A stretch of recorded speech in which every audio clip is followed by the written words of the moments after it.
estimado oyente, en el libro de Romanos, contenido en la Biblia, en el capítulo 12, versículo 18 al 21, leemos lo siguiente: Mía es la venganza, yo pagaré, dice el Señor.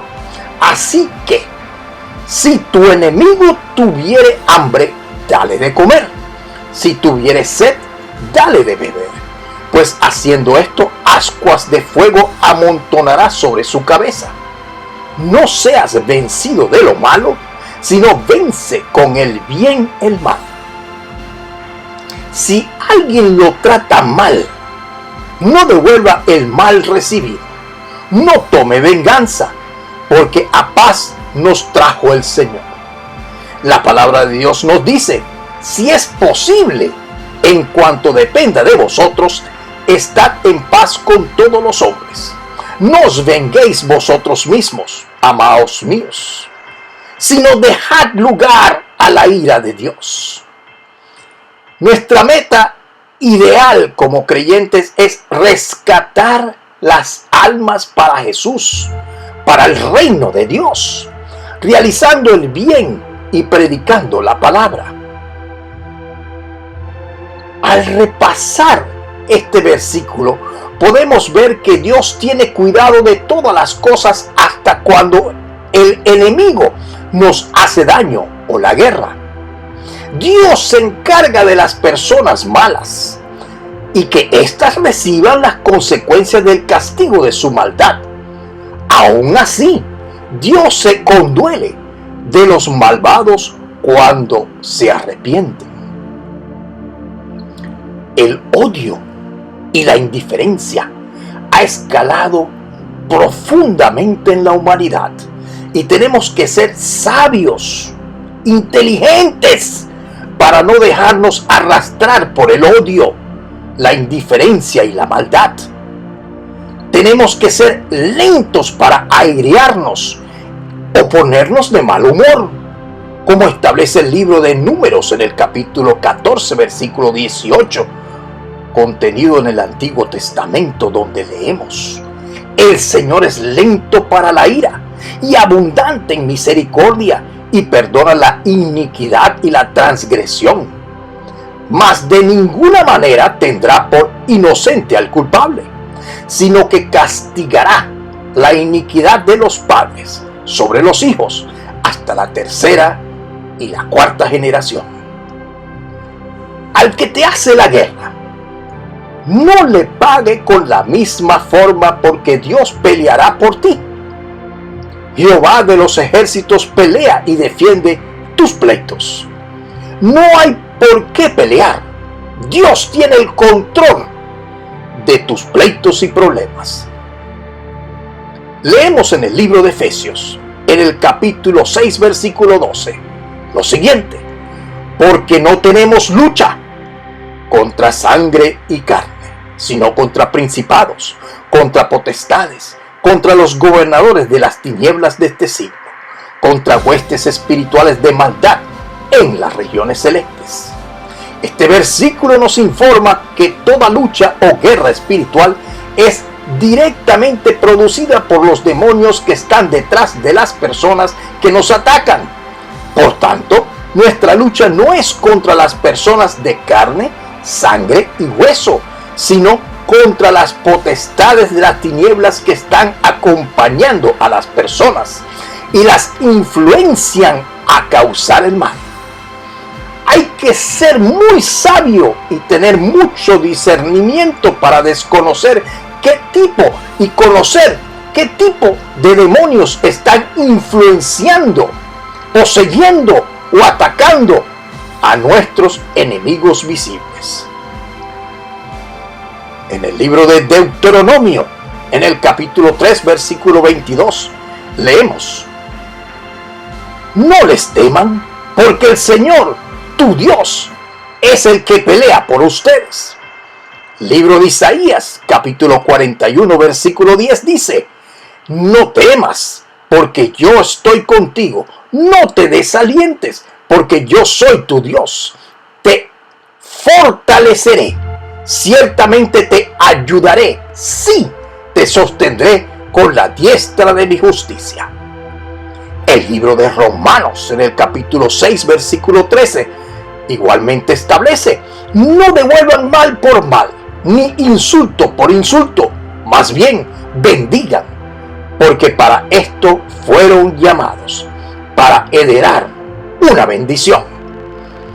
Jehová nuestro Dios piensa y actúa de una forma diferente a la nuestra, debido a que sus pensamientos siempre son de bien y no de mal, para darnos el fin que esperamos.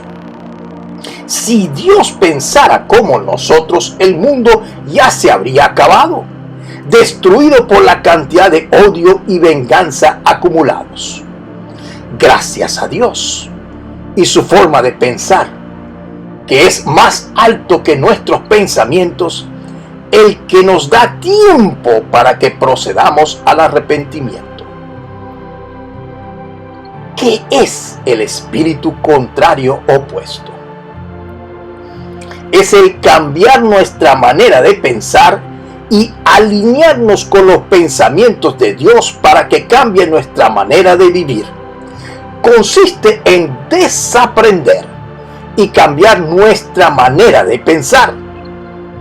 Todos tenemos dentro un alma pecaminosa y hostil, que no se doblega fácilmente, que basta que nos ofendan o nos lleven la contraria, sale inmediatamente a relucir con un contraataque, y a veces desmedido, creando situaciones en las cuales nos arrepentimos posteriormente.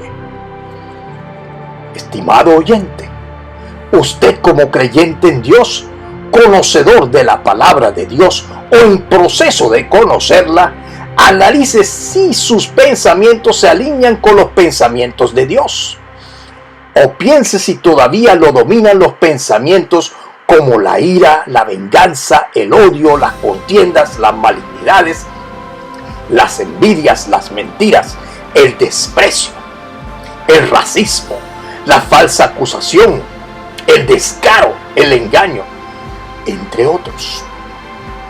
Nuestra mente pecaminosa almática es la que dirige nuestros pensamientos, nuestras reacciones, nuestras acciones, y nos conducen al mal.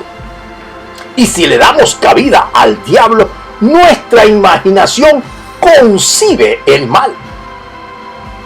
Si comenzamos a pensar como Dios y nos empeñamos en respetar su palabra en nuestras vidas, seremos cambiados por el Espíritu Santo, de adentro hacia afuera, es decir, de logos a rema, de nuestro interior hacia afuera, de logos a rema, es decir, de nuestro corazón hacia nuestro espíritu. Pregunto: ¿cuántos años lleva convertido y no ha cambiado en lo básico su vida cristiana? ¿Comete usted los mismos pecados siempre? ¿Es usted un cristiano almático? ¿Todavía reacciona como los mundanos cuando se siente ofendido, tomando usted la venganza? ¿Todavía se arrepiente de sus acciones y reacciones? ¿Todavía no tiene control de todos sus actos? Piense sobre esto. Leemos en el libro de Santiago, en el capítulo 4, versículo del 1 al 17, lo que allí establece. Y dice: ¿de dónde vienen las guerras, las venganzas, las iras y los pleitos entre vosotros? ¿No es de vuestras pasiones, de vuestros pensamientos, los cuales combaten en vuestros miembros? ¿Codiciáis y no tenéis? ¿Matáis y ardéis de envidia y no podéis alcanzar? ¿Combatís y lucháis, pero no tenéis lo que deseáis, porque no pedís? Pedís y no recibís, porque pedís mal, para gastar en vuestros deleites y placeres. Oh, almas adúlteras, ¿no sabéis que la amistad del mundo es enemistad contra Dios? Cualquiera, pues, que quiera ser amigo del mundo, se constituye enemigo de Dios. Es decir, cualquiera que piense como los mundanos, se constituye enemigo de Dios. ¿O pensáis que la Escritura dice en vano: el Espíritu que Él ha hecho morar en nosotros nos anhela celosamente? Pero Él da mayor gracia. Por esto dice: Dios resiste a los soberbios y da gracia a los humildes, es decir, a aquellos que reconocen sus debilidades. Someteos pues a Dios, resistid al diablo y huirá de vosotros. Acercaos a Dios y Él se acercará a vosotros. Pecadores, limpiad las manos, y vosotros, los de doble ánimo, purificad vuestros corazones, vuestra mente. Afligíos y lamentad, y llorad por vuestra incredulidad. Vuestra risa se convierta en lloro, y vuestro gozo en tristeza por vuestro pecado. Humillaos siempre delante del Señor, y Él os exaltará. El espíritu contrario comienza cuando reconocemos nuestros errores y falta de madurez espiritual, dándonos cuenta de lo que nos falta para llegar a ser los creyentes que deberíamos de haber sido desde hace mucho tiempo. Todo creyente convertido fue convencido por el Espíritu Santo de pecado, justicia y de juicio, como establece el Evangelio de San Juan en el capítulo 16, versículo del 8 al 11. Cuando hizo su profesión de fe, ese primer momento de lucidez espiritual es conocido como el nuevo nacimiento y nos pone en la entrada del camino de la salvación de nuestra alma por la gracia. Pero no nos cambia la mente, no nos renueva la mente. Nuestra mente no es renovada, ya que la renovación de nuestra mente es un proceso de negarse a sí mismo y el menguar para obtener la mente de Cristo.